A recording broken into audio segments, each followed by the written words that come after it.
"Did you say what a pity?" the rabbit asked. "No, I didn't," said Alice. "I don't think it's at all a pity." "I said what for?" She boxed the queen's ears, the rabbit began. Alice gave a little scream of laughter. "Oh, hush," the rabbit whispered in a frightened tone.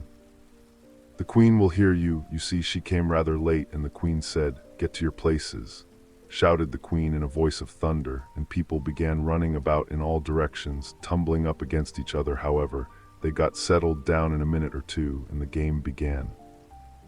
Alice thought she had never seen such a curious croquet ground in her life. It was all ridges and furrows, the balls were live hedgehogs, the mallets live flamingos, and the soldiers had to double themselves up and to stand on their hands and feet to make the arches. The chief difficulty Alice found at first was in managing her flamingo. She succeeded in getting its body tucked away, comfortably enough under her arm with its legs hanging down, but generally, just as she had got its neck nicely straightened out and was going to give the hedgehog a blow with its head, it would twist itself round and look up in her face with such a puzzled expression that she could not help bursting out laughing, and when she had got its head down and was going to begin again. It was very provoking to find that the hedgehog had unrolled itself and was in the act of crawling away. Besides all this, there was generally a ridge or furrow in the way wherever she wanted to send the hedgehog to, and as the doubled-up soldiers were always getting up and walking off to other parts of the ground, Alice soon came to the conclusion that it was a very difficult game indeed.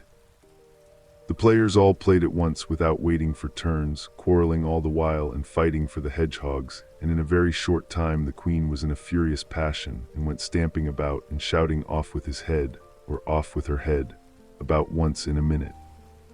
Alice began to feel very uneasy, to be sure. She had not as yet had any dispute with the queen, but she knew that it might happen any minute, and then, thought she, what would become of me? They're dreadfully fond of beheading people here. The great wonder is that there's anyone left alive. She was looking about for some way of escape and wondering whether she could get away without being seen, when she noticed a curious appearance in the air. It puzzled her very much at first, but after watching it a minute or two, she made it out to be a grin, and she said to herself, "It's the Cheshire Cat. Now I shall have somebody to talk to." "How are you getting on?" said the cat, as soon as there was mouth enough for it to speak with. Alice waited till the eyes appeared, and then nodded. "It's no use speaking to it," she thought, "till its ears have come, or at least one of them."